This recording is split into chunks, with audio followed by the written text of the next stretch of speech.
Siempre digo con alegría, con orgullo, que es una egresada de esta carrera y de esta universidad, que es una platense, que como yo dije el otro día, en los malos tiempos, en los tiempos más oscuros de este país, se tuvo que ir a Buenos Aires y por eso está acá, porque estuvo en Buenos Aires. Inició toda la parte de estudios de género y también digo siempre con satisfacción, no vamos a decir en qué año sucedía, pero que nos conocemos desde la escuela secundaria y hemos logrado mantenernos, porque a veces uno no logra mantener los vínculos porque la vida va conformándolo diferente y entonces se va alejando y se va acercando a otra gente. Sin embargo, hemos podido.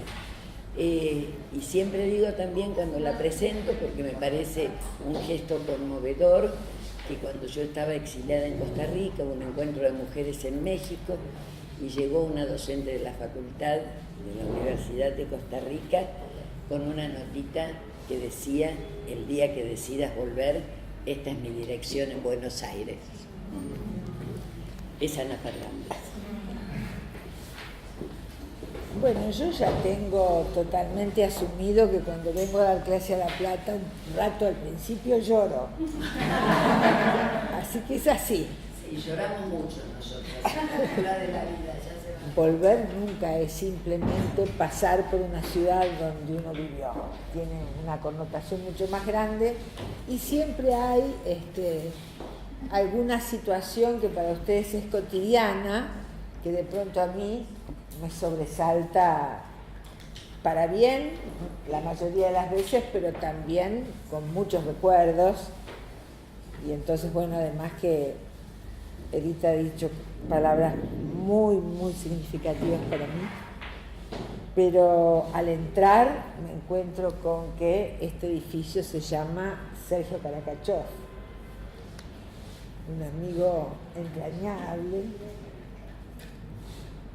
Voy a contar una anécdota de Sergio Caracachov, porque además todos son próceres ahora, pero éramos todos muy jóvenes. Entonces se casaba Néstor García Canclini, hoy internacional especialista en la cultura, acá en La Plata, y entonces estaba Sergio, bueno.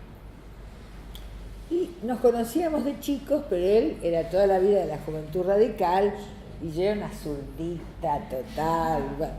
Y entonces siempre discutíamos de política.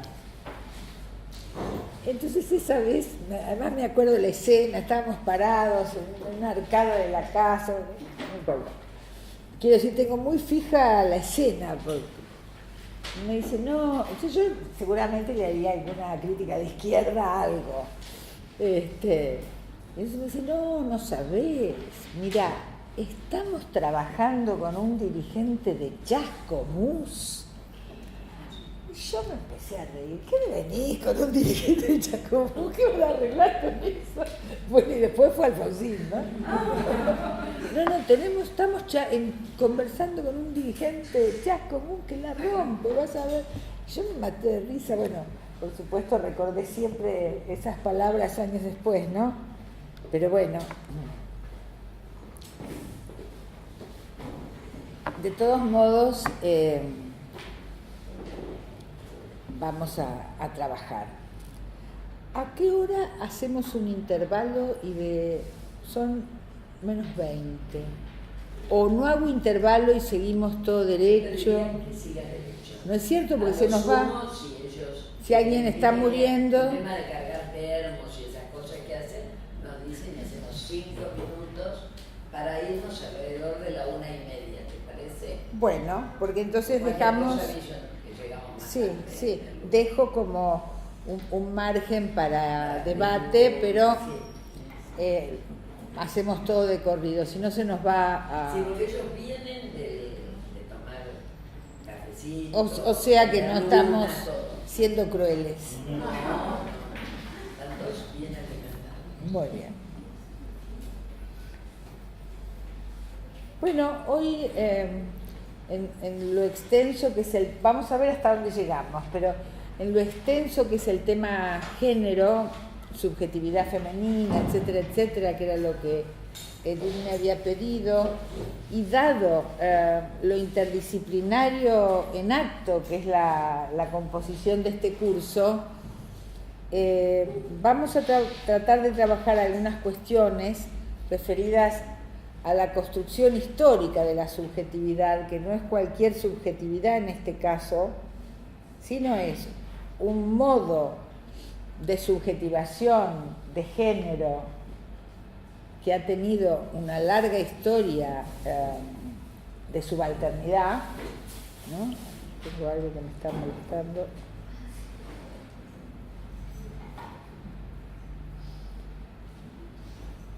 Que ha hecho un proceso muy acelerado durante el siglo XX de ir conquistando espacios públicos, transformando relaciones en la vida privada, etcétera, etcétera.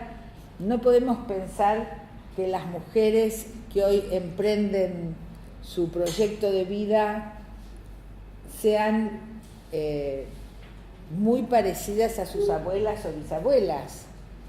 Sin embargo, vamos a ver que hay ciertas características de esa construcción histórica de subjetivación de los principios de la modernidad que permanecen, es decir, que estamos viendo cómo vamos a pensar una tensión entre los procesos de transformación social y subjetiva y los procesos que resisten esas transformaciones, o simplemente que en las distintas capas que uno tiene en la mismidad hay cuestiones en las que se avanza más rápido que en otras. Entonces, yo creo que muchos de los problemas que sobre todo se producen en la vida privada, en la vida sentimental particularmente, tienen que ver con que de pronto una mujer, en el caso del mundo heterosexual, se vincula sentimentalmente con un varón y están como si estuvieran conectados en distintos tiempos históricos. A ella le parece natural algo que a él le ofende muchísimo, por ejemplo, o al revés, a él le parece natural algo que a ella le parece un abandono. Esto no es solo el malentendido, como diría Lacan, básico de toda comunicación, sino que además hay condiciones sociohistóricas al respecto. Sin duda, yo creo que el tema más acuciante en cuestión de mujeres es la violencia, los femicidios, los acosos, los abusos, la trata, los secuestros. Pero, si tenemos tiempo, vamos a hablar algo de eso, pero yo me voy a permitir hacer un rodeo conceptual, porque tengo la íntima convicción que muchas de las políticas públicas que con la mejor intención puedan implementarse, muchas veces no son todo lo eficaces que deberían. De hecho, casi un 18-19% de los femicidios alguna denuncia habían hecho, porque me parece que no termina de comprenderse exactamente dónde estamos parados, qué tipo de violencia es la que sufren las mujeres objeto de violencia de género y qué tipo de subjetividad se va produciendo en estas mujeres por las cuales se irritan tanto las colegas profesionales que asisten. Me maté trabajando con ella y volvió con el tipo, ¿podés creer? Y sí, vuelven. Entonces, por eso es tan importante, algo que no se estila mucho en nuestro país, sobre todo porque hay un exceso de psicólogos en este mundo, que haya dispositivos grupales para abordar a estas mujeres, pero que además en los dispositivos grupales una de las coordinadoras sea una mujer sobreviviente de violencia. Además, si quieren poner un profesional, todavía. Porque es la que no le va a irritar que haya vuelto, porque ella volvió una y otra vez antes de poder zafar. Pero bueno, el mundo psi tiene hoy bastante reticencia a trabajar con dispositivos grupales por un lado, y por otro lado suponemos que profesional es mejor que conocimiento plebeyo. En algunos temas sí, en otros no. Entonces vamos a hacer como una especie de rodeo en la temática para ir precisando algunas cuestiones.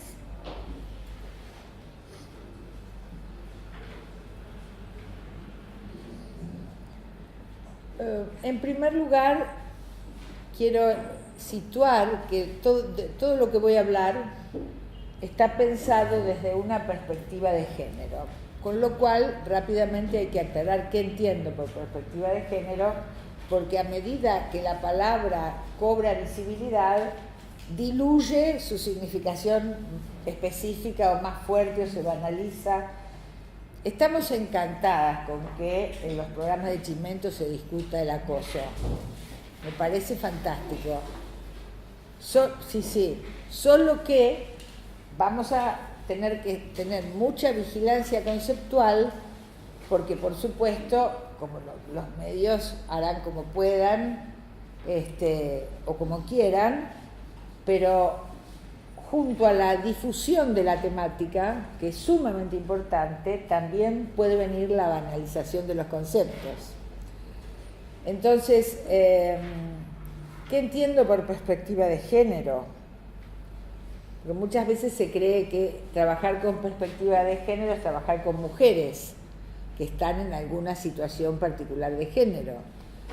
Ese es otro problema de las políticas públicas, que en las oficinas del Estado tenemos capas geológicas de gente designada según las administraciones, y durante muchos años a nadie se le ocurría pensar que alguien que trabajara en una dirección de la mujer tenía que tener ninguna formación especializada, sino ser una señora amable y contenedora. Entonces, perspectiva de género es tener en cuenta, en el caso de las subjetividades, que serían mis temas, que todo lo que trabajemos en relación a la problemática de esa mujer o esas mujeres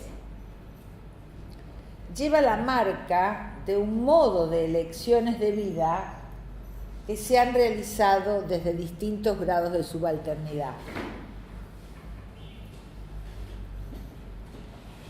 Entonces, ¿por qué razón? Porque uno concibe las relaciones de género, tanto en lo público como en lo privado, como relaciones de poder. Esto va a ser la divisoria de aguas entre dos grandes grupos de conceptualizaciones respecto de las temáticas de género. Entonces, género habla de relaciones de poder, de dominio de varones sobre mujeres. Y este dominio puede no tener que ver con un modo explícito de maltrato. Simplemente que si en la mesa falta la sal, ella se levanta automáticamente a buscarla, o él le dice, ¿me alcanzás la sal? Amorosamente, ¿no? Y a ella le parece natural levantarse a buscar la sal, porque da por sentado que la comida que no debe enfriarse es la de los otros. Nadie está en medio de una situación traumática en esta escena que tomo como del cotidiano de todas nosotras, ¿no? A mí me costó mucho no levantarme a buscar la sal, creo que por eso es que traigo el ejemplo. Es todo un acto político, cuesta, no crean que es tan simple. A veces yo no sé si he logrado autonomías por un proceso político, teórico, o porque tengo una base de hija única malcriada, ¿no? Que en esto ha venido bien, en otras cosas ha sido de costo, claro está. Pero, entonces, relaciones de poder, de dominio de varones sobre mujeres. Alguien podría decirme, ¿pero no estás exagerando un poco? ¿Quién de las que estamos acá puede decir que está dominada por varones?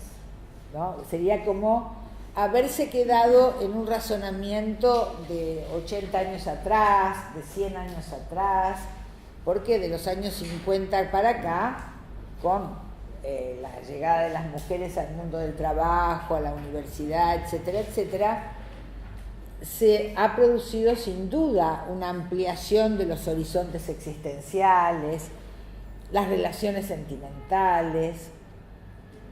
Ahora, la historia tiene corsi y ricorsi. Miren ustedes qué interesante la cuestión sentimental, porque vamos a ir más en detalle luego a eso, uno de los mitos que más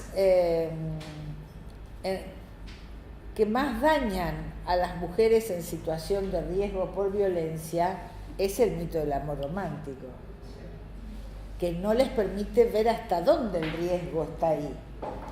Bien, pero la idea del matrimonio por amor fue un gran avance, consideramos nosotros, una mujer musulmana lo podría discutir, consideramos nosotros que fue un gran avance respecto de los matrimonios por arreglo entre familias, porque ahí estaba que el amor era el vehículo del libre albedrío.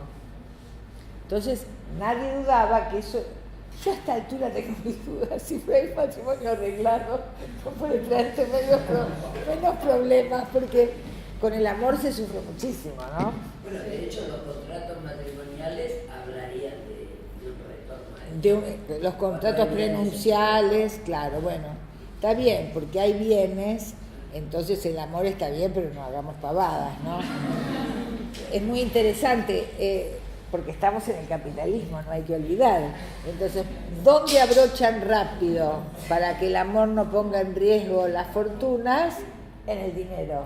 Habría que ver cómo pudiéramos nosotros inventar contratos prematrimoniales de otro orden, ¿no?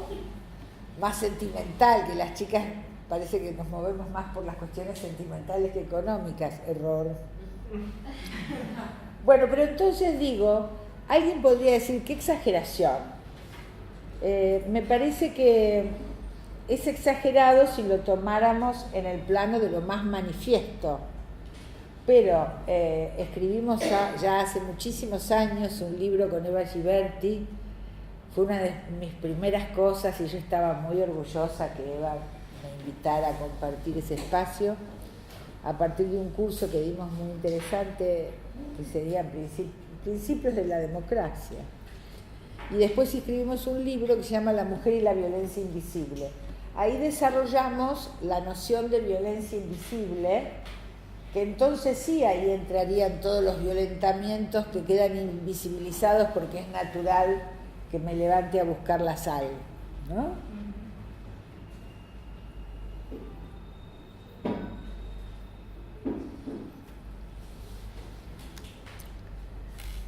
Hay una serie de conceptos que va a ser necesario ir desgranando, pero por ahí, como no vamos a tener tiempo de que yo desarrolle mucho, les voy indicando dónde estaría eso que vamos a dejar enunciado, en qué libro, etc.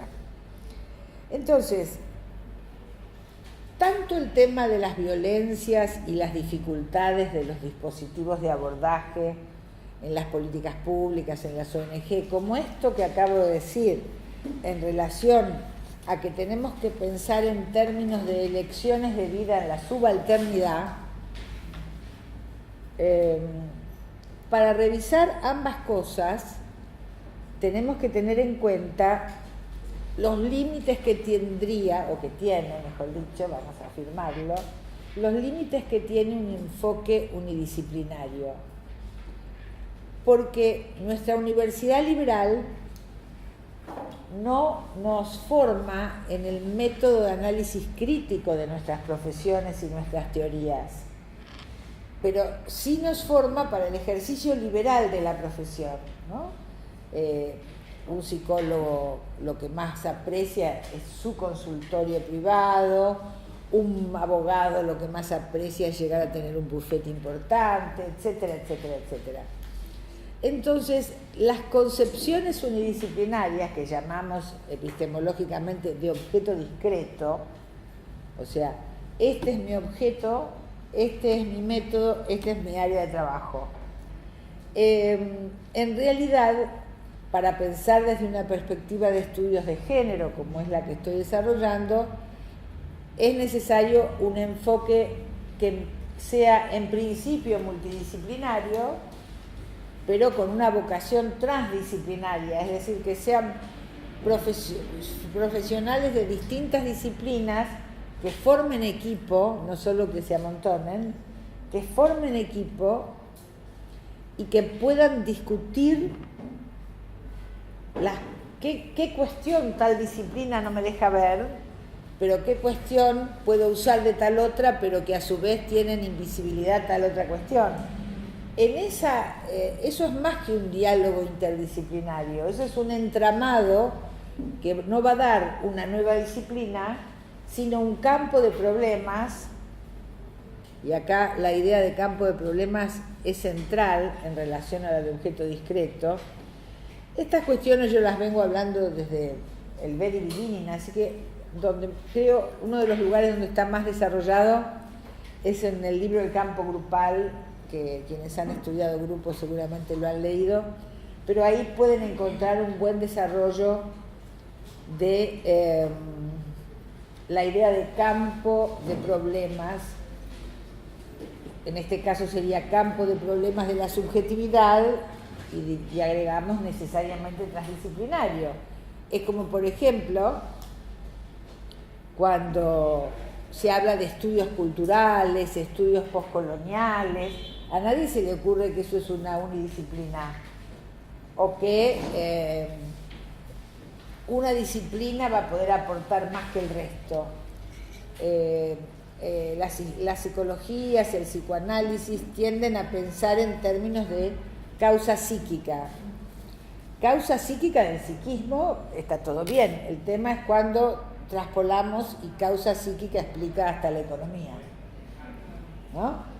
Estos son deslizamientos que en un equipo que trabaja críticamente a su interior pueden no producir esos desbordes, a condición de algo más que una condición democrática en el equipo, cuanto es un criterio epistémico de revisar lo sabido.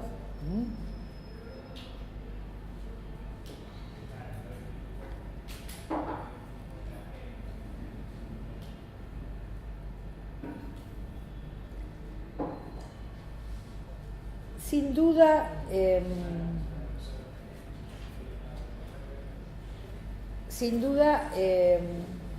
el siglo XX dispara, como decíamos, una serie de cuestiones que las revoluciones fundantes, la francesa, la norteamericana, que inspiraron a las nuestras, habían dejado en deuda.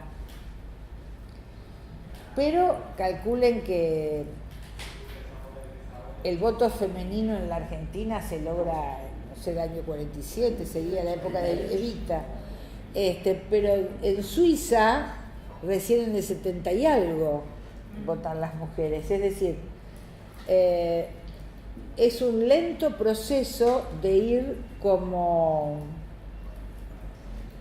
ganando pedacitos de ciudadanía, pero hechos como que a igual trabajo, igual salario, todavía falte mucho para conseguirlo, o que tengamos que discutir cupos para que haya diputadas o senadoras, habla de lo lejos que está en los temas género la República de Iguales, por decir así, ¿no?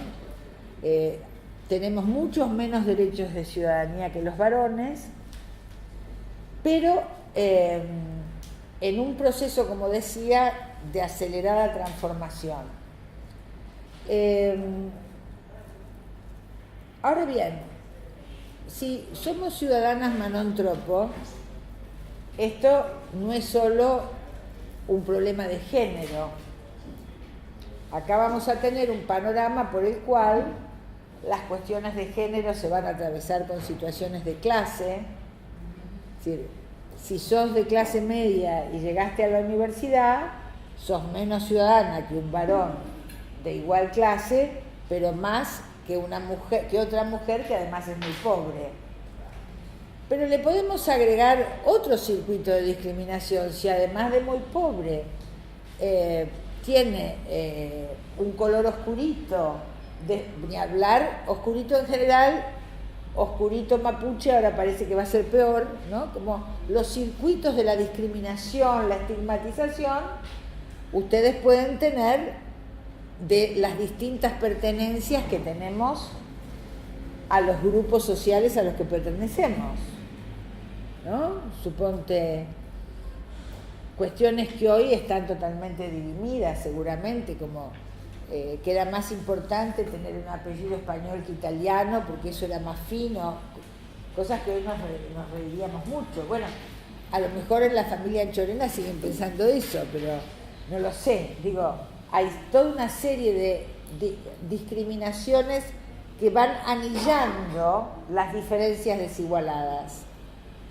¿Quién entra en un circuito de discriminación? Aquellos y aquellas que pertenecen a uno o varios grupos poblacionales que tienen menos derechos. Por eso los he llamado diferencias desigualadas.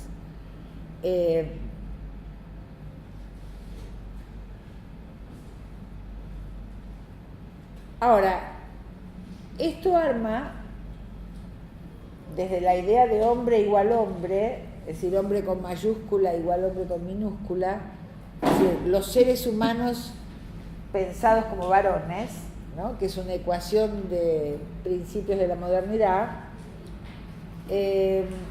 arma entonces lo que sería el grupo de dominio, el grupo hegemónico, se estaría de moda decir ahora, y arma la subalternidad de los restantes. Entonces ¿quién es ese grupo? Son varones, blancos, heterosexuales, cristianos, propietarios, consumidores. Bueno, me debo haber olvidado de alguna característica, pero en la medida que eso se define como los grupos de poder, todos los que no pertenezcan a ese circuito van a ser ciudadanos en menos, personas en menos. Los manuales de psiquiatría franceses del siglo XIX tienen hasta los dibujitos explicando por qué los africanos tenían un cerebro más pequeño y por lo tanto eran menos inteligentes y por lo tanto había colonia francesa, ¿no? Esto dicho a trazo grueso, sin embargo, se defendía como argumentos válidos, que hoy nos resultaría a cualquiera de nosotros bastante insostenible decir eso seriamente. Sin embargo, era la ciencia, digo, por los que ahora dicen que la ciencia dice que al momento de la concepción hay persona. Ni la ciencia actual dice eso, ni ninguna ciencia puede quedar estática, ¿no? Entonces, en la medida en que la modernidad va definiendo cuáles son los grupos subalternos, establece un tipo de alianzas y no otras entre capitalismo, patriarcado y Estado. Una perspectiva de género, a mi criterio, es una perspectiva que pone en valor el análisis crítico de esta alianza.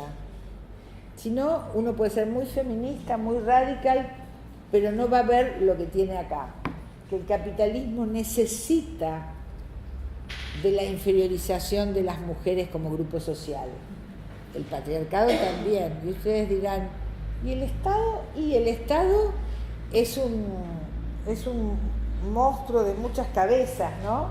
Entonces hay momentos en la historia que el Estado tiene políticas inclusivas y momentos que tiene con políticas expulsivas, sin hacer mención a nada específico nuestro, claro está. Entonces, ahí es donde ustedes pueden ver en el plano mundial que siempre hay que pensar las distintas caras del Estado. Hay un Estado represivo que es el garante de la violencia legítima desde Hobbes hasta acá, después podemos discutirlo, y que siempre va a tener el recurso de la represión cuando otros dispositivos de control social le fallen. Habrá gente más amiga de buscar el recurso a la represión y otra menos amiga, pero es un recurso del Estado. Lo que va a diferenciar son los gobiernos, cómo lo usen. Entonces, el Estado puede plantear políticas públicas, y qué maravilloso, y después no hay presupuesto porque lo gastaron en una campaña, qué sé yo. Son decisiones políticas, pero ambos son el Estado. Entonces, esta alianza que se arma entre capitalismo, patriarcado y Estado, con el advenimiento de las democracias representativas, o sea, en el marco de un proceso histórico de ampliación de libertades, definió a las mujeres en el mundo privado. Y tuvo, por consiguiente, podemos decir que Foucault lo dice muy bien, donde estos procesos que van estableciendo los estados-nación, las democracias representativas, bueno, en la época que éramos muy zurditos le llamábamos democracias representativo-burguesas, o sea, donde hay una clara... Sí, claro, porque me parece que va a haber que volver a empezar a hablar así. Va a haber que revisar, ¿no?, algunos apuntes de cuando éramos jovencitos, porque la historia... burguesía nacional o no. No, eso no. Eso no, ya. ¿En serio? ¿Vuelve la discusión de la burguesía nacional? Burguesía nacional o no para salir de este proceso. Ay, Dios. No, bueno. En fin. Entonces, es interesante el doble movimiento, porque ese doble movimiento también está en la cabeza de las personas, dicho científicamente, en la cabeza de las personas, que es un proceso, sin duda, de conquistas democráticas frente a las monarquías donde el Estado soy yo, y al mismo tiempo que va estableciendo estas democracias, va agudizando los dispositivos de discriminación y segregación, ¿no? Ustedes tienen el discurso de los iguales, la ley es igual para todos, el pueblo gobierna a través de sus representantes, es todo un tipo de discurso que empieza en el siglo XVIII. Y no es poco el avance que eso genera en la población occidental. Pero lo que hay que ver es la doble cara de la modernidad, donde al mismo tiempo que avanzan los discursos de la igualdad, perfecciona sus dispositivos de discriminación. Y ahí es fundamental la alianza entre Estado, patriarcado y capitalismo.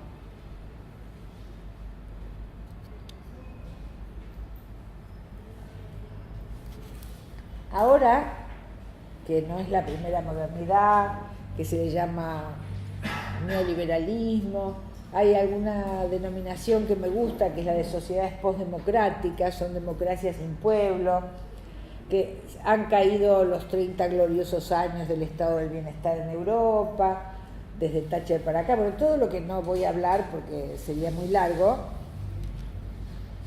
se empieza a transformar esa alianza. Porque si aquella alianza tenía mujeres que buscaban un mundo más justo para ellas, y entonces los 60, la píldora, la revolución sexual, en muy pocos años toda la cuestión de la sexualidad ha tenido una transformación absoluta, casi absoluta. Y esto ha sido un eje de la construcción de libertades de las mujeres, no tengo ninguna duda. El problema es cómo recicla ahora en estos violentamientos feroces. Y esto, sin duda, no es porque las chicas anden con minifalda provocativa en el subte, ¿no?, como diría el amigo Repetto.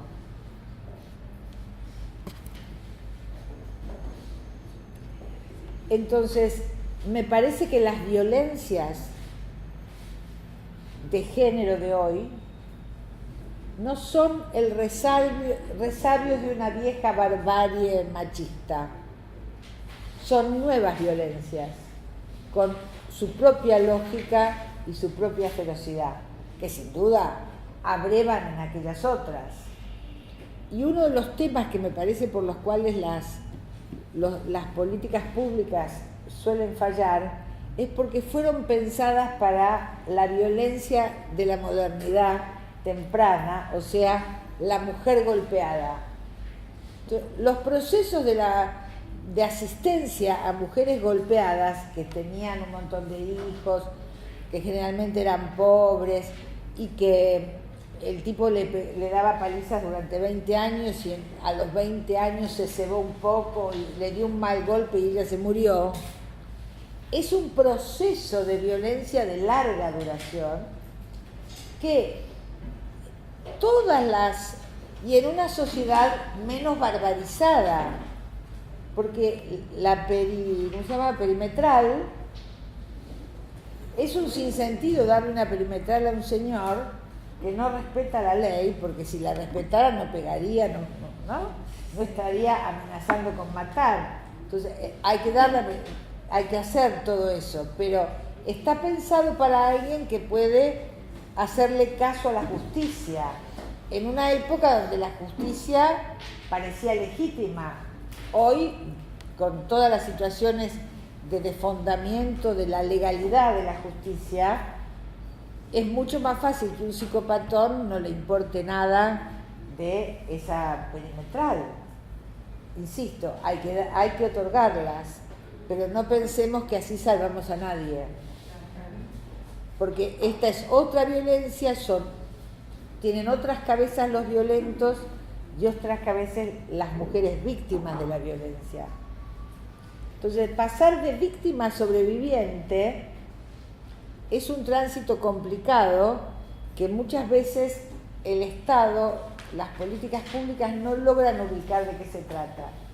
En el caso, por dar un ejemplo rápido, en el caso de mi profesión, en una investigación que hicimos hasta el año pasado,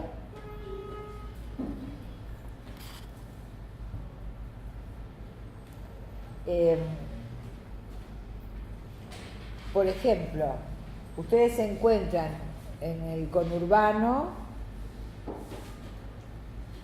servicios de atención de mujeres golpeadas que van derecho a tratamiento PSI.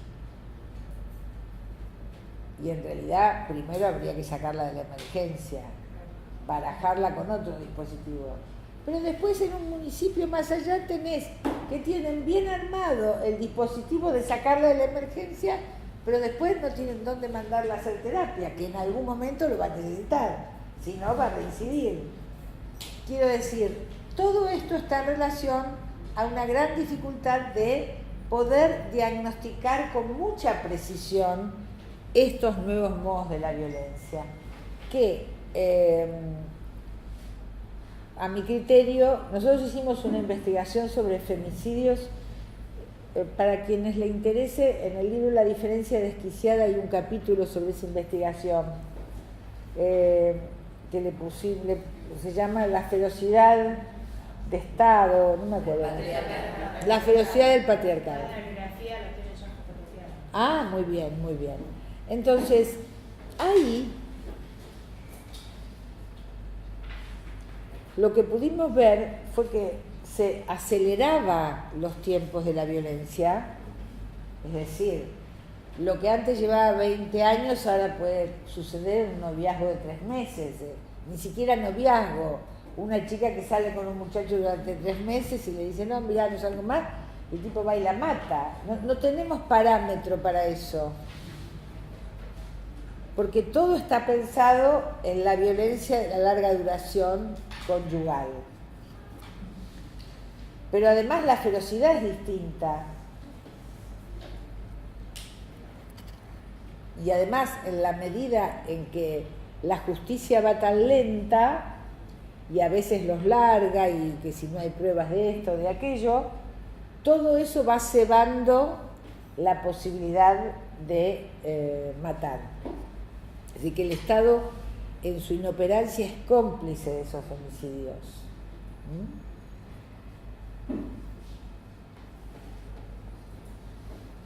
Entonces, hay 2 o 3 cuestiones que nos hacen pensar que el modo conceptual de pensar estas transformaciones de las subjetividades de hombres y mujeres y los modos de vincularse, podemos usar un término que inició Michel Foucault, que es modo histórico de subjetivación. Entonces, estos modos históricos de subjetivación operan a través de los imaginarios sociales y sus prácticas. Imaginario social, término que tomamos de Castoriadis. Voy especificando porque la cuestión de cómo se producen estos imaginarios en relación a la mujer lo van a encontrar en La mujer de la ilusión, con los mitos sociales, ¿no?, de la maternidad, etc. Para pensar el modo histórico de subjetivación, ese texto también, junto con las lógicas sexuales. Y para quienes se interesen por el tema más específico, conceptual, de imaginarios sociales específicamente, eso es toda mi tesis de doctorado, que es un texto que se llama Las lógicas colectivas. Digo esto así me libero de desarrollar cada concepto, ¿no? Ahora, este modo histórico de subjetivación, esa subjetividad femenina de la primera modernidad en tránsito a una segunda modernidad que sería este momento,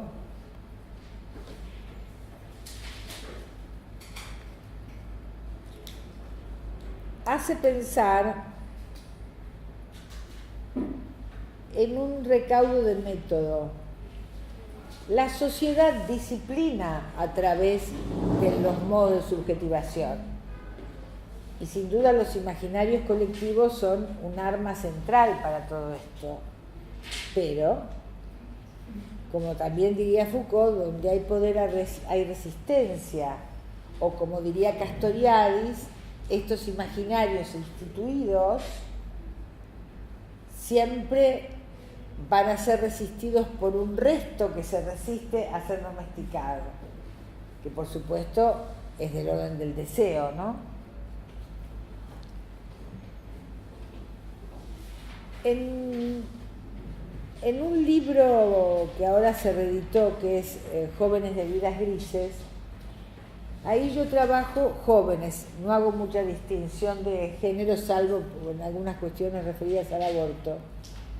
Pero allí vemos también como una subjetivación de época, un modo muy particular de anestesia juvenil, que podríamos sintetizarlo de cuando uno le pregunta a un paciente jovencito, ¿y qué tal? Y todo bien, todo tranquilo.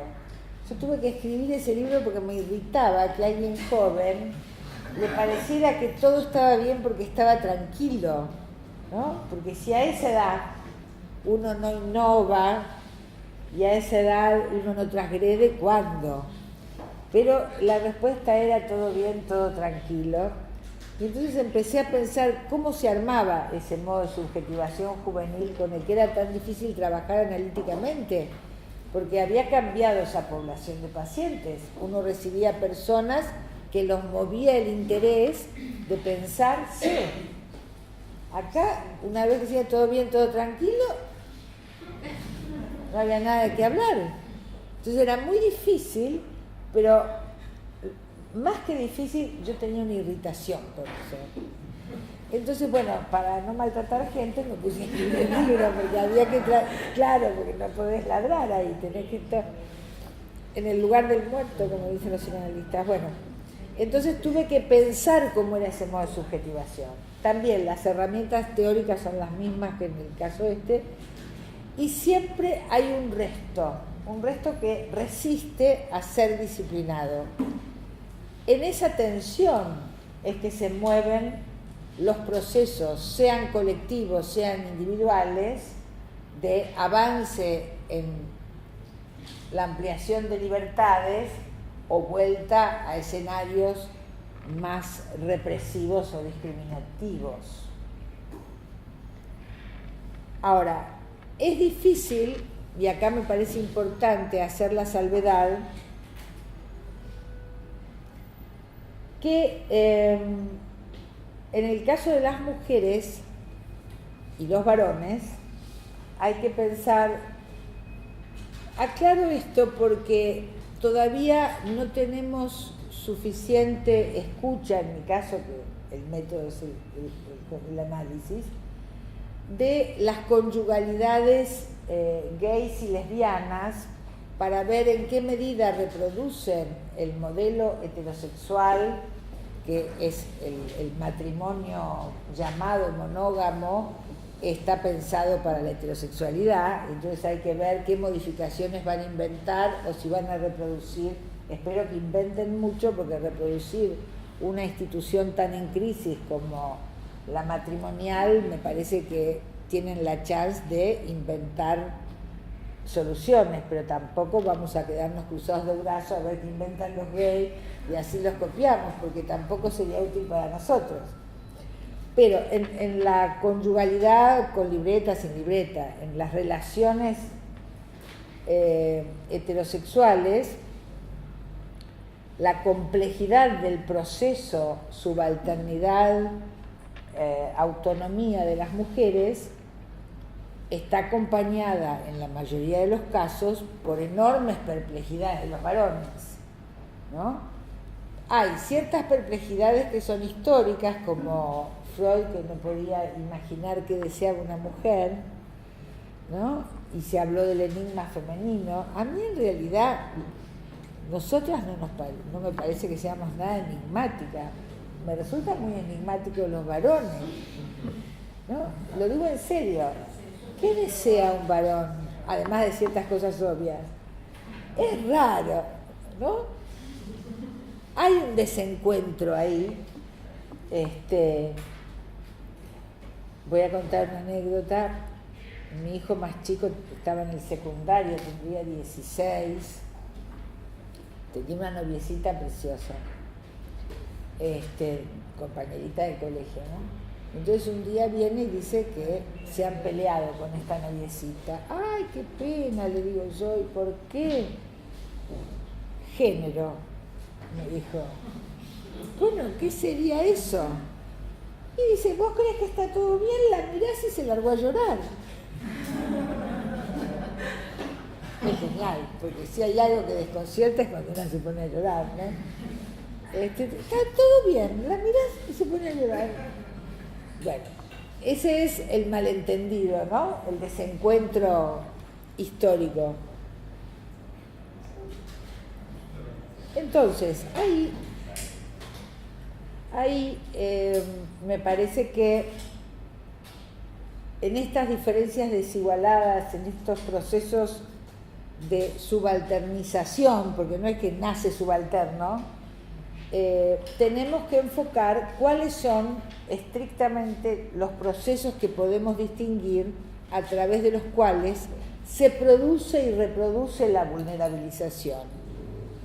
Uno central y el más político para mí es que las nuevas generaciones de mujeres es como si naturalizaran el lugar de las conquistas donde nacen, sobre todo en las clases medias y altas, y al desconocer que eso es producto de luchas de muchas generaciones, desarman la estrategia de la lucha. No me refiero solo a que vayan al ni una menos, me refiero a entender que lo que se conquista como libertad, como derecho en el plano político, en el plano social, pero en el plano íntimo también, si no sos consciente de que es eso, una conquista sobre una subalternidad que se puede superar, en cualquier momento se recicla la subordinación.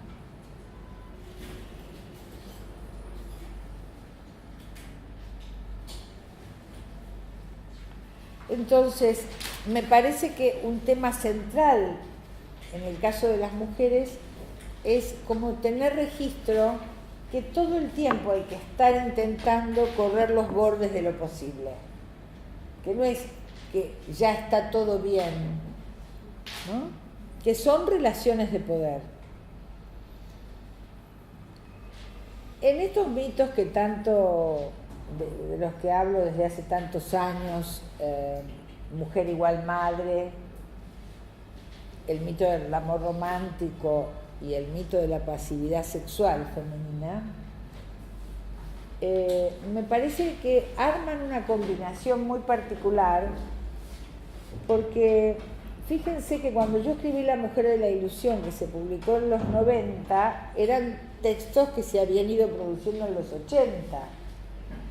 Es decir, que ya en los 80 estábamos diciendo a menos hijos, más mito. Es decir, antes las mujeres vivían dedicadas a la maternidad porque tenían 18 hijos, ahora tienen 2, bueno, y están dedicadas full time a criar esos niños. A menos hijos, más mito como modo de disciplinamiento. Pero eso en los 80, estamos en el 2020 casi. Entonces, ¿qué sucedió con ese proceso que ahí tendría unos 10, 15 años de control de la natalidad, etcétera, o 20, de a menos hijos más mito, que se fue exacerbando? Porque si nuestra generación ya tenía control de la natalidad, por supuesto, podías tener 2 hijos, 1, 3, pero las que habíamos llegado a la universidad ni se nos ocurría que porque teníamos hijos íbamos a dejar un proyecto profesional, porque tenías como el embale de las pioneras, ¿no? Eran las primeras generaciones que masivamente llegábamos a la universidad. Hoy es mucho más frecuente que una muchacha que no tiene necesidad económica de trabajar deje su proyecto laboral porque ha tenido un niño o 2 o lo que fuera. Entonces, el a menos hijos más mito se va sofisticando. También es cierto que ya hubo 1 o 2 generaciones de mujeres que salieron al campo laboral con mucha preparación tecnológica, científica, profesional, y no se pudo vencer, no se pudo lograr ni a igual salario, a igual trabajo, igual salario, ni se pudo perforar el techo de cristal. Entonces, las hijas y nietas de esas mujeres han recalculado y sigue siendo mejor negocio un buen candidato matrimonial que la carrera propia. Esto dicho consciente y explícitamente por las mujeres en análisis, no es una interpretación confabulatoria. Entonces, corsi y ricorsi de la historia.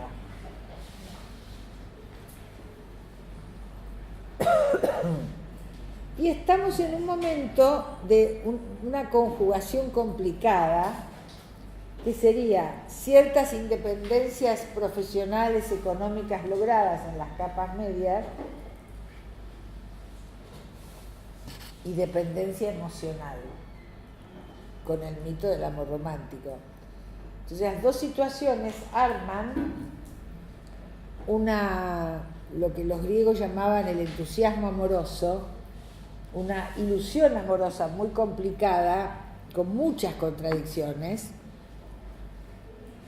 porque el entusiasmo amoroso opera casi en sentido contrario en los varones y en las mujeres, ¿no?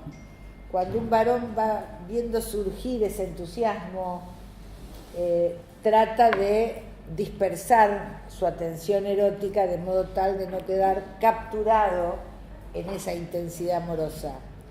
Y una mujer puede armar ilusión amorosa antes de saber si ese chico o ese hombre le gusta, porque es como que la invita a salir y ella está con el ramo de novia ya. Esto, que parece una antiguaya, sigue estando presente en los relatos en el consultorio, absolutamente, y cada vez más, y vuelve el traje blanco, y vuelve lo de casarse por iglesia. ¿Qué ha pasado ahí?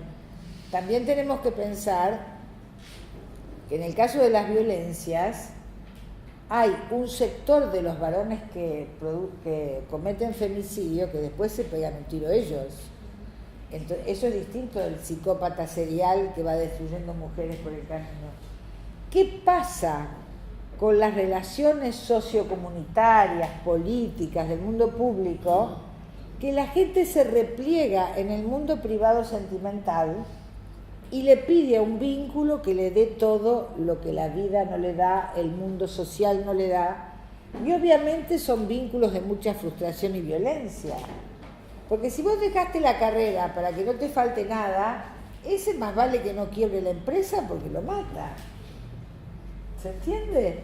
Al mismo tiempo, si ese hombre no tiene inserción ni posibilidad de progresar en su mundo laboral, cultural, etcétera, etcétera, va a ser una relación así de cerrada con esa mujer, y si ella gira la cabeza un segundo para prestarle atención al bebé, la mata. ¿Se entiende? Exagero, pero casi no exagero. O sea, hay una situación donde la ruptura de los vínculos, la barbarización de los vínculos emocionales, afectivos, está profundamente relacionada con la producción capitalista del aislamiento, ¿no?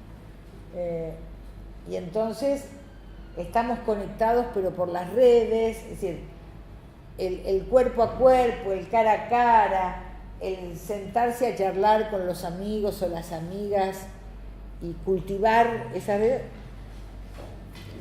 Una vez todavía llevaba clases en la UBA, porque me jubilé en el 2014, y entonces yo decía, ¿por qué razón conectarse con una chica que esté en los alrededores por una aplicación del teléfono les resulta más interesante que ir a una fiesta, tomar un trago, acercarse a una chica, la chica coquetearle un poquito? Que a mí me parecía que eso era mucho más divertido que a ver quién está en 1 kilómetro a la redonda, vamos y ya está, ¿no? Y entonces un pibe del fondo del aula me dice, profe, pero lo que usted dice es mucho más caro. Mira, tiene que pagar la entrada al boliche, el trago, invitarla con el trago. No le daba al pibe. Y yo me quedé pensando, ¿cuántas de estas cosas que uno piensa así, ¿no? Ahí yo estaba haciendo medio como un chiste en clase, pero aún en el plano más conceptual estás pensando desde una categoría de otra época, porque él estaba planteando algo muy concretito. También que eso no fuera la causa de por qué las relaciones ahora son a través de sistemas tecnológicos, ¿no? Pero estaba poniendo un dato que a mí jamás se me hubiera ocurrido. A mí me dijo un paciente, es mucho más cómodo, yo estoy en joguineta, empiezo a buscar, no me tengo que cambiar, no me tengo que vestir, no me tengo que poner perfume y capaz que no voy al boliche de vuelta, no engancho nada, sí tengo la segura. Ahí sí me cambio, me visto y voy. Ah, menos mal, yo pensé que iba en joguineta y ya me alarmó. No, si tenía algo seguro, si estaba con algo en la casa, para que invertir tiempo en bañarse, vestirse, cambiarse e ir y después no pasaba nada. Varón o mujer decía Varón. eso. Hay que envidiarles el pragmatismo, ¿no?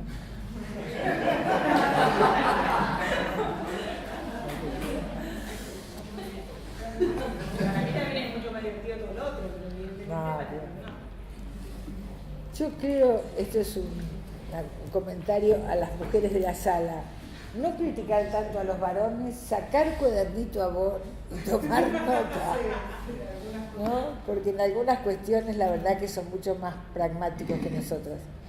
Bueno, entonces, ¿a dónde voy?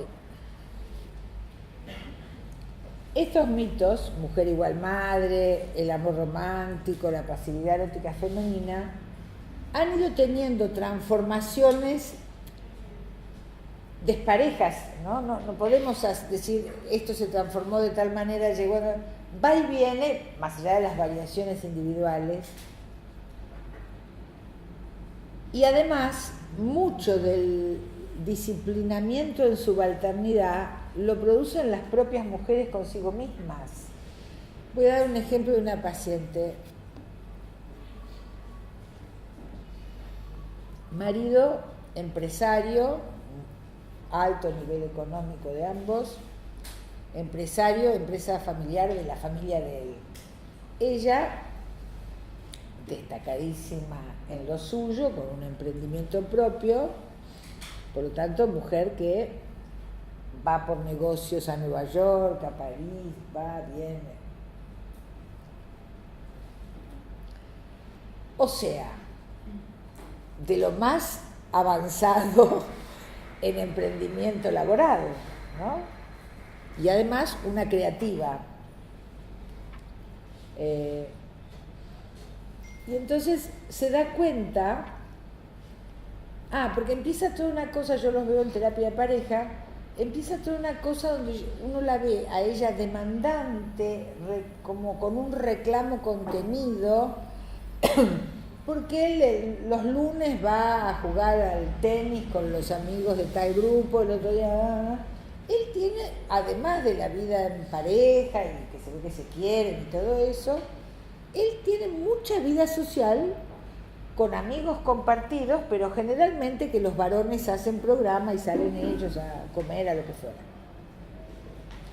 Y ella como una cosa reclamadora, que una mujer muy bella, esas características uno no podía comprender, ¿no? Y entonces, ¿qué aparece? Aparece que cuando empezaron a salir, ella tenía un mundo socioprofesional muy activo, mucho cóctel, mucho de todo ese tipo de cosas, y él la acompañaba y ella lo acompañaba a los eventos de él, pero en un momento él le dice, mira, la verdad, no tengo ganas de acompañarte a tus eventos, no me siento cómodo, no conozco, no me interesa mucho. Bueno, no, perfecto, le dice ella, y deja de ir. Y ella empieza a ir sola. Ahora, cuando vos pensás, esta mujer elegantísima, bella, inteligente y exitosa, no podés imaginar que le dé algún temor estar sola en su medio ambiente, que por otro lado seguramente le revoloteaba a mucha gente, ¿no? Entonces ella empieza a dejar de hacer las sociales de su profesión y se empieza a quedar en la casa, la nena, que esto, que el otro. Al día de hoy, él tiene una vida social como siempre tuvo y ella está casi, la otra vez él se había ido de viaje con unos amigos y ella quería salir un sábado a la noche a tomar algún trago y le costó encontrar amigas disponibles para eso. Es decir, ella queda autoencerrada. Esto, y además descuidando la rueda de negocios que traen las sociales de una profesión. Entonces, ¿quién la obligó? ¿Quién la subalternizó más que ella misma? Entonces, estos son los procesos del techo de cristal. Sin duda habrá situaciones más extremas, como pueden dar las limitaciones económicas, como pueden dar muchas cuestiones que no puedo abordar en detalle, pero a lo que voy es que hay situaciones que ponen límite la materialidad feroz y situaciones que el límite, a mayor bienestar económico, más claro que el límite es subjetivo, ¿no? Ahora, otro de los temas que para mí todavía es como un gran enigma es en relación al desplazamiento que ha habido en el mundo privado, un poco en el público, pero en el mundo privado, de un eje que fue históricamente un eje de ampliación de libertades de las mujeres, como ha sido la sexualidad. Y ahora hay un eje que subraya lo doméstico, como si ella pudiera ser más libre si él va al supermercado. Que la pelea por la autonomía pase por el supermercado y no por el sexo, para mí es una complejidad para entenderlo. Pero está puesto en términos de la discusión de los roles domésticos. Y esa me parece que es un tema que por supuesto habrá que abordar, pero a lo que voy es cómo se ha ido corriendo un eje de algo que siempre fue subversivo, como el erotismo. La libertad erótica ha aterrado a iglesias, estados, médicos, juristas. Es algo que siempre está pensado como muy subvertidor, ¿no? Entonces, el momento donde las mujeres pueden decir basta a la idea de llegar vírgenes al matrimonio, que no fue hace tanto. A ver, en los 60 todavía había muchas chicas que pensaban que ese era un objetivo. Hoy, salvo en sectores muy religiosos, es difícil de imaginar ese objetivo como virtud. Entonces, ahí hubo una torsión en ese sentido, y al mismo tiempo vemos junto a esa torsión un cambio. Lo bueno de hacer, que hace tantos años que uno tiene consultorio, que puede hacer historia de los motivos de consulta, ¿no? La sexualidad, tanto para varones como para mujeres, hacia los 70 que empezamos a atender, era un tema de análisis, era un tema qué sensaciones le traía tal cosa o tal otra, si iba a vencer tal tabú o tal otra, si tal estilo o tal modalidad estaba mal o estaba bien. Es decir, que era una conquista recién obtenida y las mujeres necesitaban pensarse alrededor de eso. Y los varones traían más o menos las temáticas sexuales propias. Hoy es casi un tema inexistente. Si uno pregunta, ¿y su sexualidad? Bien, bien, todo bien. Sigue de largo, ¿no? Hay algo de la experiencia erótica que está como por fuera del espacio de la pregunta de sí. Y me parece que también se pierde como el cierto culto a la experiencia de la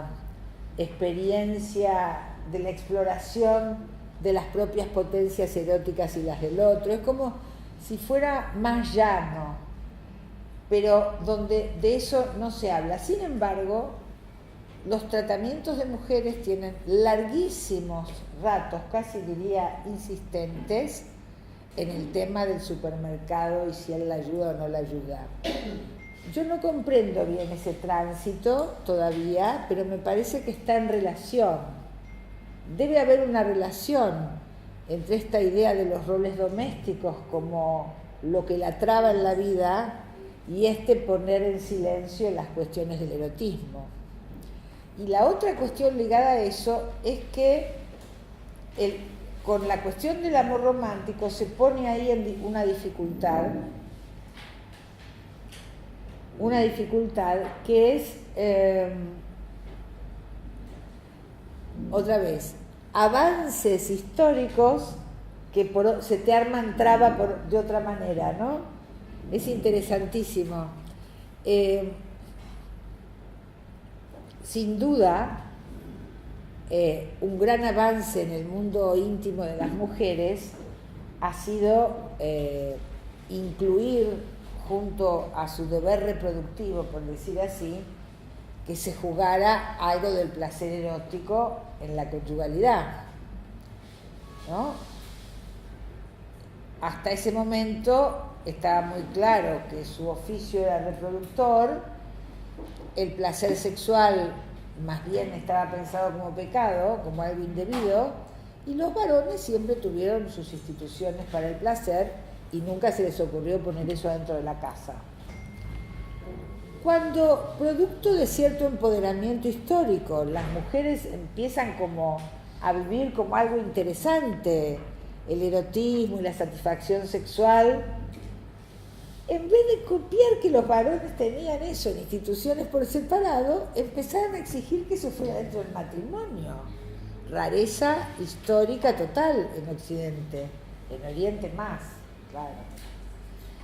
Entonces empiezan a estallar los matrimonios porque no están pensados para contener la intensidad de lo sexual. Están pensados como de larga duración para criar los niños, muchos, ¿no?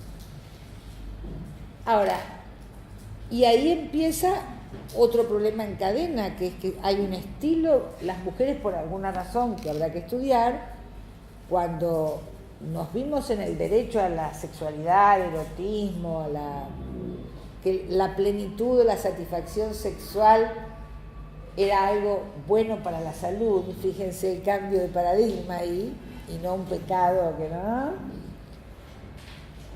Cuando vimos todo eso y dijimos, compro, está buenísimo, al mismo tiempo suponemos que como nosotras se nos ocurrió que eso fuera dentro de la institución conyugal, los varones debían hacer lo mismo. ¿Y por qué razón los varones iban a renunciar a un privilegio histórico? Entonces ahí hay un tironeo en relación a la monogamia y la fidelidad de muy diverso orden, con diversos argumentos, pero que parte de una situación que es muy nueva desde el punto de vista sociohistórico. Porque lo que hasta ahora estaba aceptado era que fueran las mujeres quienes fueran de un solo hombre. Pero para los varones es un tránsito complicado suponer que deberían ser de una sola mujer. Bueno, aguantan un tiempito y después, lógicamente, tratan de resolver las cosas lo mejor posible, porque es una restricción a derechos históricos. Bueno, todo este desencuentro arma un ella se ríe, pero es...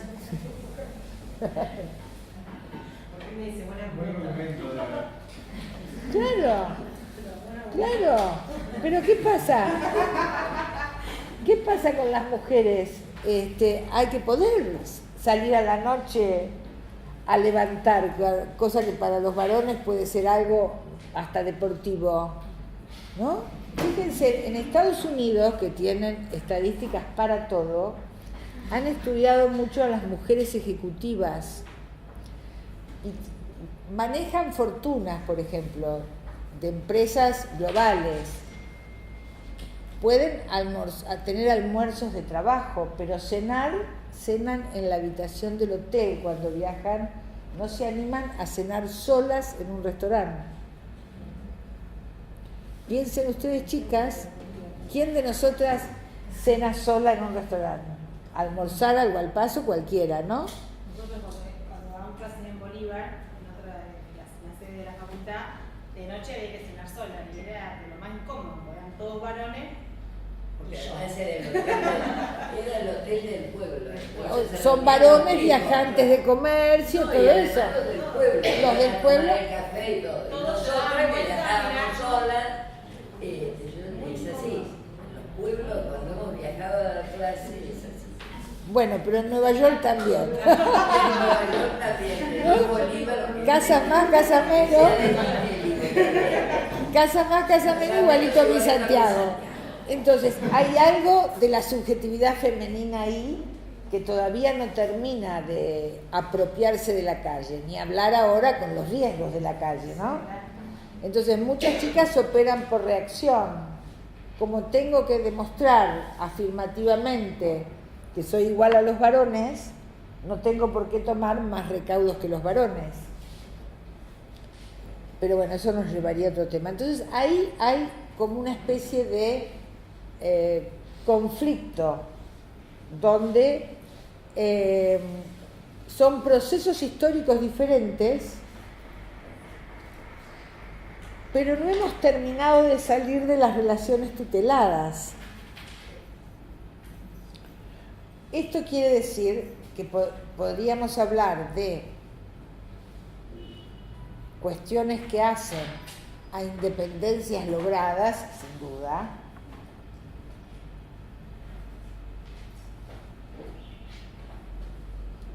pero donde cambia el modo de la tutela.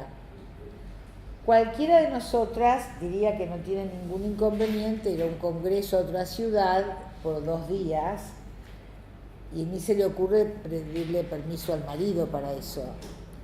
Pero va a decir, no, ¿cómo voy a dejar los chicos solos? Me da no sé qué, pobrecitos. ¿Cómo solos? ¿El papá? No, bueno, no es lo mismo.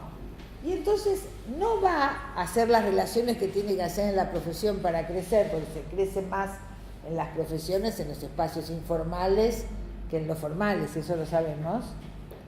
No va, no porque no se anima a dejar el lecho conyugal para hablar formalmente durante 48 horas o 24, sino porque pobrecitos los nenes. Y entonces los niños pasan a ser depositarios de un montón de cuestiones de pasos atrás de su madre, que lo va a cobrar en algún momento, por supuesto, porque La deuda materna es como la deuda externa, ya lo sabemos.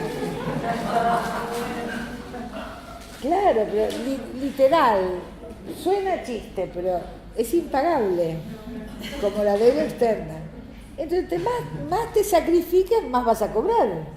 Y si no te sacrificas nada, más que lo imprescindible, y bueno, pero entonces esos chicos van a volar muy rápido, porque no se van a sentir obligados. Igual los que vienen ahora no se sienten obligados para nada.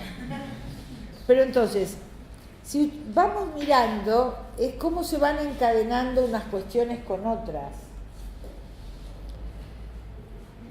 Cómo cuando nosotras mismas, no aquellas que pobres mujeres están subordinadas, sino nosotras, que se supone que no lo estaríamos, es importante, sobre todo quienes trabajan en el mundo psi, poder no solo analizar las relaciones transferenciales con los pacientes, sino la implicación. Es decir, en qué medida me mueve lo que escucho, ¿no?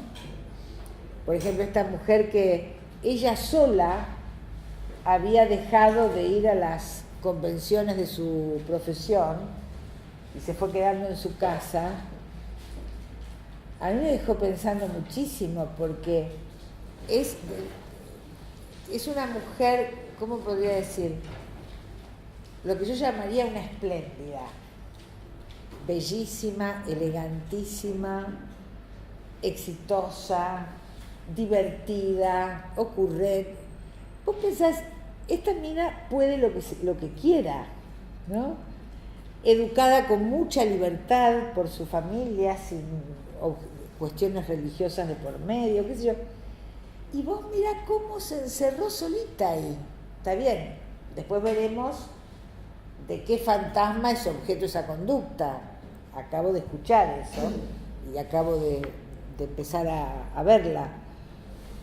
No lo sé, porque eso en relación a alguna fantasmática está. Si no está muy directamente relacionado con experiencias traumáticas, con disciplinamientos de familias feroces, qué sé yo, en algún lado va a haber causas de eso. Pero ella tiene que ahora remontar una realidad muchísimo más compleja, porque es un terreno que perdió internamente. Entonces, ese día cuando ella se fue, justo estaba al final del consultorio y yo pensé, bueno, Anita, vos tendrías que ir revisando, ¿no? ¿Qué autonomías mayores que las que has tenido no aprovechaste o no has tenido?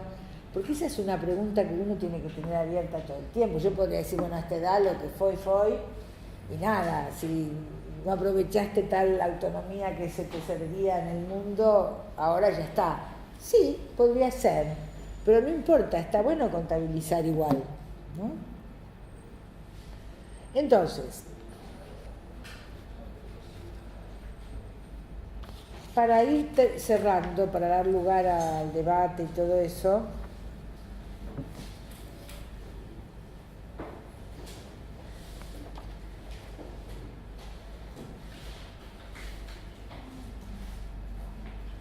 los procesos subjetivos de la discriminación, como decía, son aparato central de la producción y reproducción de distintas subalternidades, ¿no? Toda la cuestión de la discriminación y la subalternidad en detalle la van a encontrar más en las lógicas sexuales. A lo que voy es que en el caso de los varones, que establezca una relación de dominio con las mujeres de su mundo sentimental, no lo libera de ser objeto de relaciones de dominio de otros varones más poderosos. Son otros circuitos de la subalternidad. Ahora, me parece que uno tiene que tener abierta la pregunta por el amor, ¿no? La pregunta por cómo se pueden construir relaciones amorosas como más nutrientes existencialmente hablando, de cuidado y también cómo se pueden establecer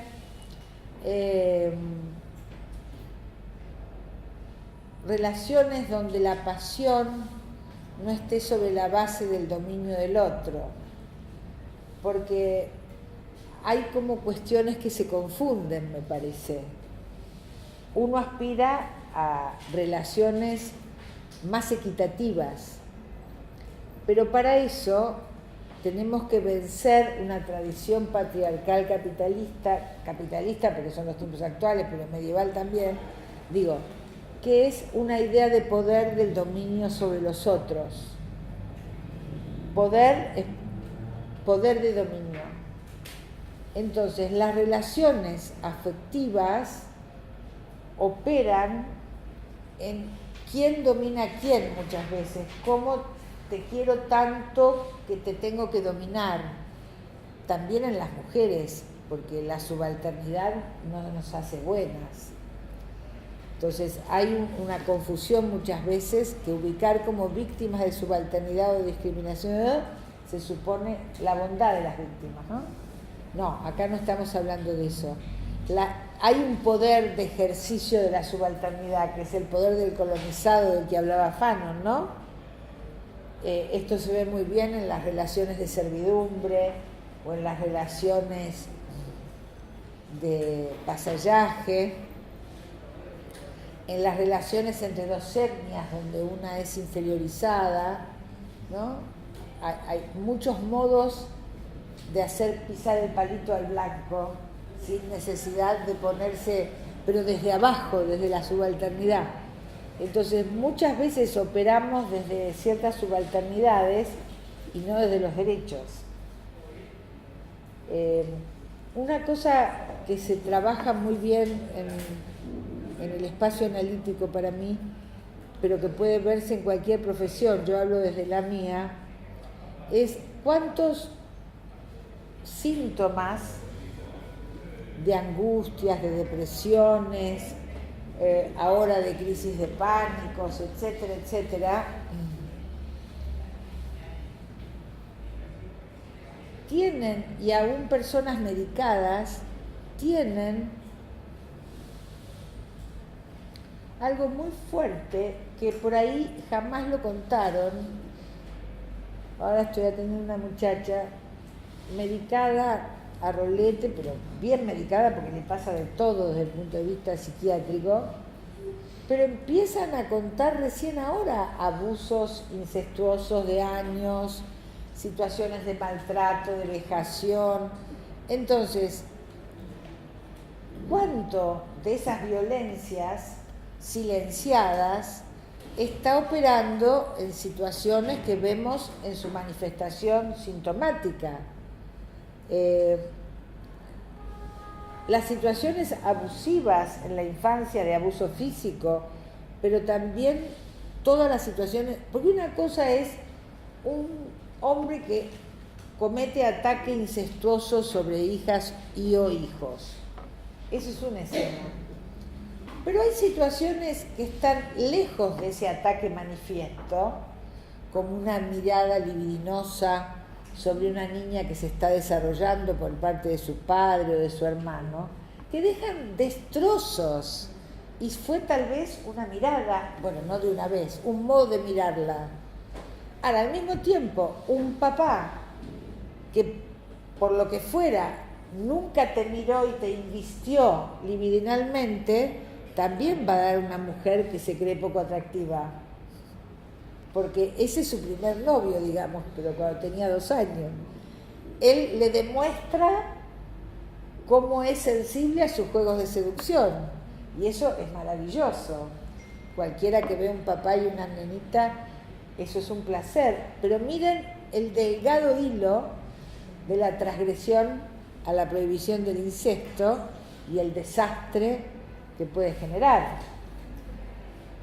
Pero al mismo tiempo, esa mamá estimula estos juegos del papá y la nena o es celosa y rival de su hija. Y eso va a depender de unas cuantas cosas de la relación entre el papá y la mamá, porque después es la madre, ¿no? La madre fálica, la madre, el estrago materno, son todos términos de psi. Pero si esa mujer está investida por ese varón que es su marido y está, se siente deseada por ese señor, o por otro señor de la vuelta de su casa, acá no importa la cuestión legal, es decir, si hay una situación donde ella es investida como una mina atractiva, va a tener mejor tolerancia a ese juego de esa nena. Si ella no es mirada como mujer, va a tener muchos celos de la atención que su marido le brinda a su niña. Y así podríamos seguir hilvanando, y lo que aparecen como problemas estrictamente psicológicos son de un orden político inmenso. De ahí aquella famosa frase de las feministas de los 70, lo personal es político. Y bueno, ya que hablamos de eso,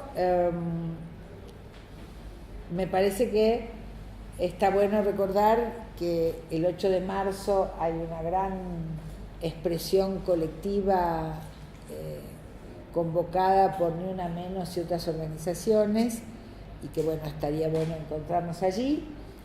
Quiero decir como última cuestión que estamos en presencia de un nuevo modo de feminismo que las viejas feministas no conocíamos y que a mí me llena de alegría, de orgullo en lo que haya podido contribuir para que eso existiera, pero que nos ha tomado de sorpresa, que son feminismos multitudinarios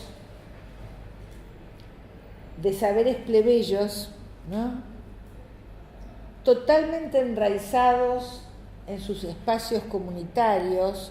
Los movimientos sociales toman el femicidio, la trata, esto, el otro, las barriadas, ¿no? Matan a una chiquita y el pueblo incendia la comisaría. ¿Por qué la comisaría? Si en realidad parece que en la comisaría no actuaron mal. Porque es emblemático de la desidia del Estado, ¿no?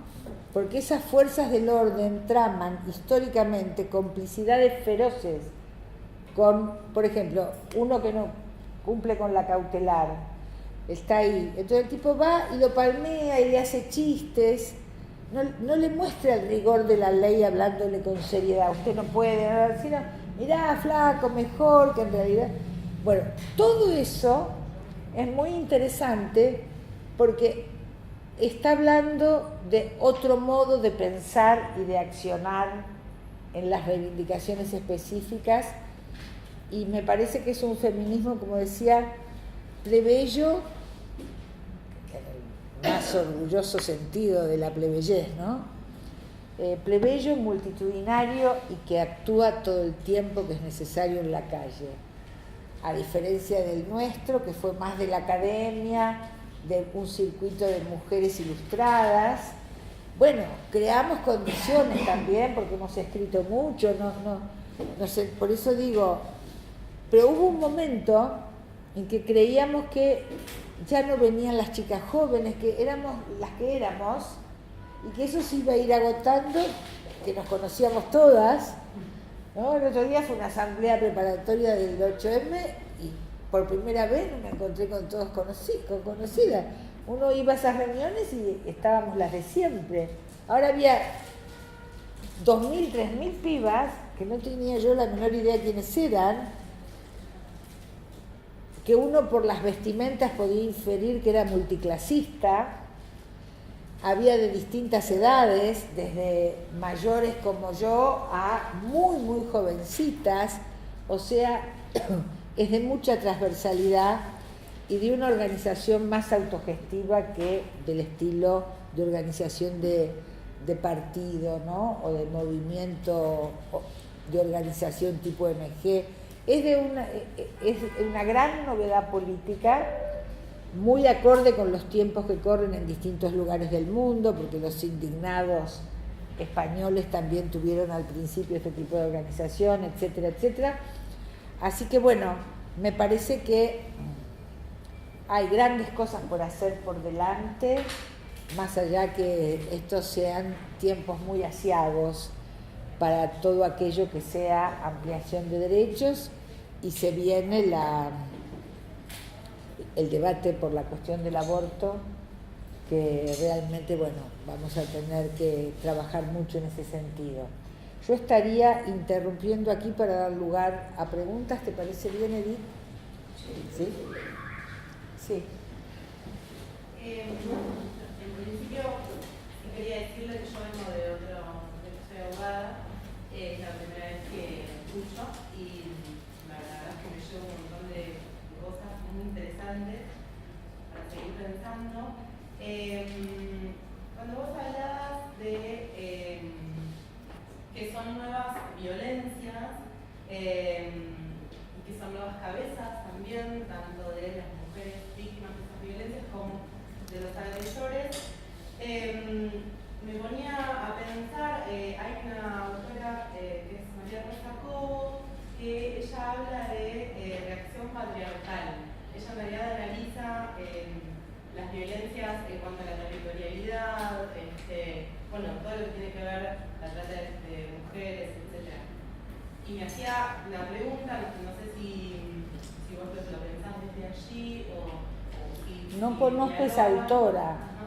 no la conozco, pero seguramente debemos pensar parecido por lo que vas diciendo. ¿Cómo se llama? María Rosa Cobo, es de España. Ajá. Analiza, digamos, las violencias actuales como reacciones frente a un escenario de movilización también o de cuestionamientos de estructuras bastante elementales en la sociedad. Y otra cosa que me quedaba pensando también cuando vos hablabas de que hay nuevos tutelajes, ¿no? Sí, nuevas modalidades. Claro. Me iba a pensar en esto de que también es un desafío, que me parece que también todos los grupos más de la disidencia de género y sexual vienen tratando de aportar, me parece, respecto de cómo construir nuevos vínculos, cómo repensar el amor, etc.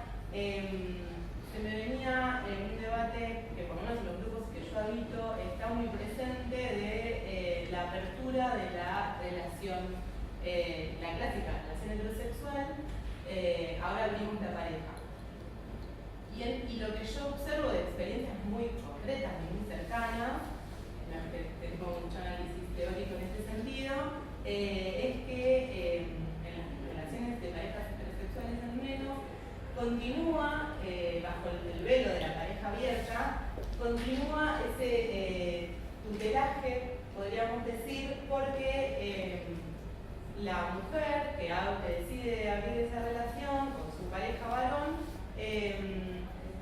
nunca se vincula sexualmente, por lo menos en los grupos conocidos, porque ella sigue siendo la novia de él, o la pareja de, o la mujer de. Y sí es una situación en donde el varón heterosexual, en ese mismo grupo, saca provecho y además beneficiado de este rol del varón que se problematiza su heterosexualidad o su monogamia. Y me servía este concepto de poder pensar nuevas formas de tutelar, para pensar ahí el rol de la mujer dentro de una lógica de relación heterosexual también, ¿no? También cómo juegan ahí los otros varones que saben, que conocen esa relación y saben que ella tiene un vínculo primario, si se quiere, o principal. Sí. Bueno, hoy hay toda una corriente que se ha desarrollado, me parece, más en Europa y Estados Unidos que acá, que repiensa las relaciones amorosas y establece otros modos de relación. Acá lo han desarrollado más el mundo gay, ¿no? hasta donde sé, pero en Europa es muy interesante porque además se van de campamento y hacen discusiones colectivas acerca de cómo implementar relaciones más abiertas y al mismo tiempo que tampoco se lo bancan mucho, como humanos somos, pero es un tema todavía en algunos sectores muy restringidos. En Europa está más ligado a ciertos modos de las comunas anarquistas históricas. Han ido a... Bueno, en los 70 ya se hizo todo eso, sí. Es muy interesante. Acá en La Plata hubo 2 comunas grandes que duraron mucho. Y era genial porque se podía bancar que el dinero fuera de todos. Se podía bancar que los hijos fueran de todos y que fuera indistinto quién cuidaba a los chicos, quién los llevaba al jardín, etcétera, etcétera. Lo que no podían tolerar era compartir los cuerpos, ¿no? Era muy interesante porque eso es lo que lo volvía intolerable. Por eso es difícil de pensar situaciones donde haya mucha explicitación del asunto, ¿no? Pero bueno, ya los jóvenes encontrarán una modalidad. Lo cierto es que por razón, miren qué interesante, porque en el caso del mundo gay es difícil mantener la monogamia porque son 2 sujetos de deseo. En cambio, la monogamia se sostiene si las mujeres estamos convencidas de que somos objeto del deseo de otro. Porque en cuanto sos sujeto de tu deseo, tenés más reconocimiento de qué querés, si fulano te gusta, si fulano también te gusta, como es. Como les pasa a los varones, que tienen una relación más directa con sus elecciones en función de sus deseos. Pero la monogamia occidental está sostenida sobre la pasivización del erotismo de las mujeres en clave de objeto sexual. Entonces, eso que parece una tontería, a ver cómo resolvemos no sé qué, es una enorme revolución de las mentalidades. Entonces, no es sencillo, pero hay experiencias que van como pensando la cuestión. En relación a eso que decías, con respecto a esto me parece que sí que es un cambio que va a llevar su tiempo, porque por más que se estén planteando estas discusiones hacia dentro de las parejas, políticamente también, que me parece buenísimo, esos 2 planos sociales, me estaba acordando algo que dijo el primer día de la clase del seminario, de cómo muchas veces un cambio social también hay que, digamos, pasarlo por adentro, ¿no? Y aceptarlo desde ese lugar. Y cómo veo mucho en esto los conflictos de querer anhelar a ese tipo de vínculo y la dificultad de lo tortuoso que resulta en el cotidiano bancarse.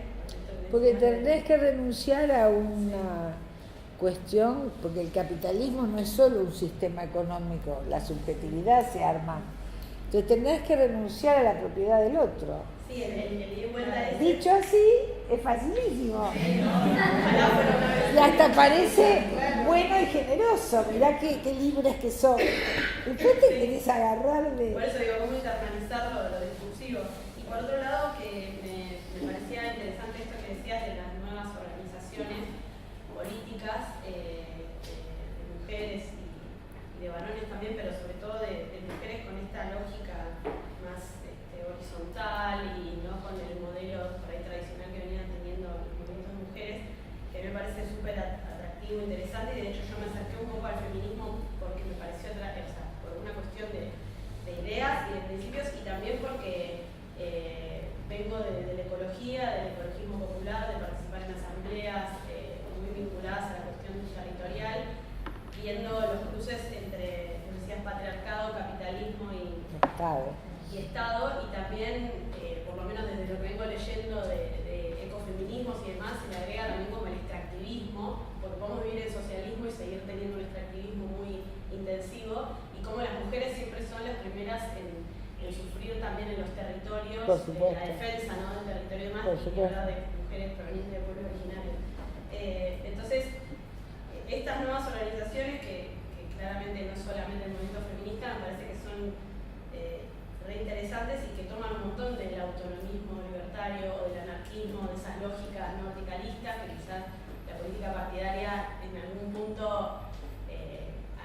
espacios en donde no tienen esa misma libertad de acción, y que creo que a lo que muchas pibas jovencitas por ahí les atrae también es eso, ¿no? La libertad de poder participar en un movimiento espontáneo, organizado y con ciertas lógicas y acuerdos, pero no tener la lealtad o la verticalidad de pertenecer a un movimiento en donde Es que es así.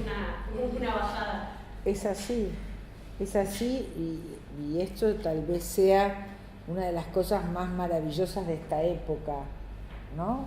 Cómo hay una idea juvenil de participar en horizontalidad. Está bien que eso después te trae una serie de problemas organizativos, pero ya los resolverán, ¿no? A mí me atrae mucho eso. ¿Qué más? Yo me quedé pensando que Dale. yo trabajo en la línea 144. No. Y en realidad el tema es, como viste al principio, de los grupos de mujeres, porque yo soy una de las que está en desacuerdo que participen como coordinadoras mujeres que han vivido situaciones de violencia. Es una discusión al interior de la línea todo el ¿En tiempo. desacuerdo? Sí, en desacuerdo porque por ahí las experiencias, mira, justo ahora el Colegio de Psicólogos de acá de La Plata empieza hoy un grupo de mujeres coordinados por psicólogas en situación de violencia. Acá hubo dos experiencias, una que se hizo en el CONET hace un tiempo, que también coordinaban psicólogos, y una que se hizo en el Consejo de la Mujer Municipal. Pero eran grupos de mujeres. Y yo por ahí cuando uno empieza a participar en las capacitaciones, en todas las situaciones, yo siempre cuento, yo voy a capacitar sobre el tema supuestamente a profesionales, a referentes variables sobre el tema, y termino con dos mujeres llorando, contando su historia de vida. Siempre es así. Bien. Y no solamente pasa en un barrio, que uno dice, bueno, ¿qué puede pasar? No. Me pasó hace poco directora de jardines de infantes. O sea, yo imaginé que ahí, por ahí no, bueno, sí, también. O sea, y es muy difícil porque uno va a dar una capacitación y termina hablando de un caso y la señora termina llorando, sus compañeras se enteran en ese momento que ella también está en esa situación, que nunca contó nada, es complicadísimo, ¿no? Yo en realidad le tengo como un tema con los ex, ¿no? Digo, los ex adictos, los ex alcohólicos, los ex, tengo como un tema que me parece que a veces es muy difícil poder tomar distancia en relación a las compañías, a quienes coordinan, a las compañeras del grupo, en poder contener la situación. Sí, por ahí de entenderla, porque por ahí son personas que han pasado. Es que el mérito que tendrían es que no tomen distancia. Es otra lógica.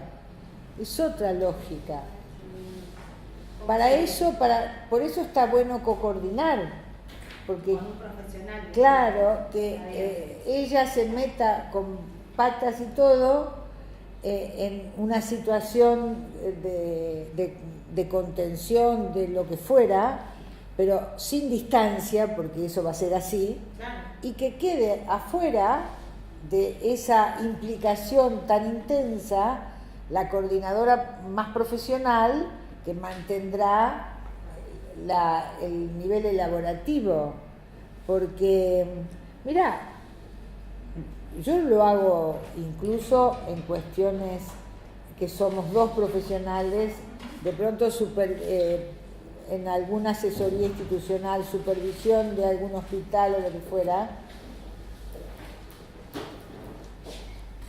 que tiene una cosa muy caótica en lo organizativo, y yo me puedo meter con patas y todo a ver lo operativo de cómo reorganizar el área no sé qué, porque tengo a mi colega que sé que va a mantener la escucha de la atención y la atención flotante, y va a ser así, me va a rescatar cuando corresponda y va a interpretar. Si estoy yo sola, o me voy a quedar a una distancia excesiva, o no voy a poder salir porque me metí en el barro, porque hay que meterse en el barro. Entonces me parece que hay que pensarlo en el y no en el o.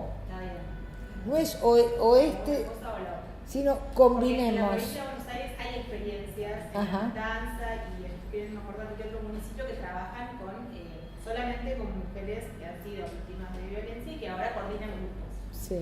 Y nosotros lo que nos pasa cuando nos llaman a la niña, porque por ahí hay una dificultad, que cuando la empezás a escuchar no sabes si están hablando de la señora o si están hablando de ella, porque porque empiezan a mezclar como las dos historias todo el tiempo. Entonces por ahí algo que la señora en este momento por ahí no está preparada para hacer, ella siente que ella estuvo en ese momento y hay que hacer esto, y cuando habla con la señora no tiene nada que ver con lo que plantea la referente o la coordinadora del grupo, y es difícil a veces, digo, poder también pensar estrategias cuando en realidad no sabemos con quién estamos hablando. ¿Sí? E igual eso te pasa con profesionales también. Pasa también con Porque profesionales, muchas veces sí, vos pasa estás con teniendo un tiempo que no tiene nada que ver con con el de la señora, pasa también. Sí. Además, salvo gente que haya vivido adentro de una nube, cualquier relato de violencia feroz te toca, aunque sea en la situación mínima, porque viviste entre algodones. Totalmente.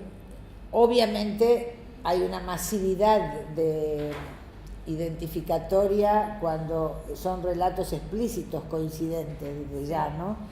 Pero a mí me parece que es más lo que se gana que lo que se pierde. No, yo para pensarlo también, como me Pero parece en términos de co-coordinación, ¿no? En co-coordinación, ¿sí? No, para pensar eso, nosotros en el CAP tenemos dos grupos de mujeres víctimas de violencia. ¿En dónde? En el CAP, de la Senada.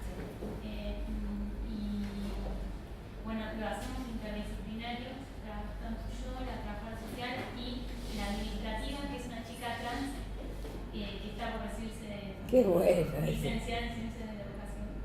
Así que armamos algo ahí. Y la verdad que tenemos como una especie de co-coordinación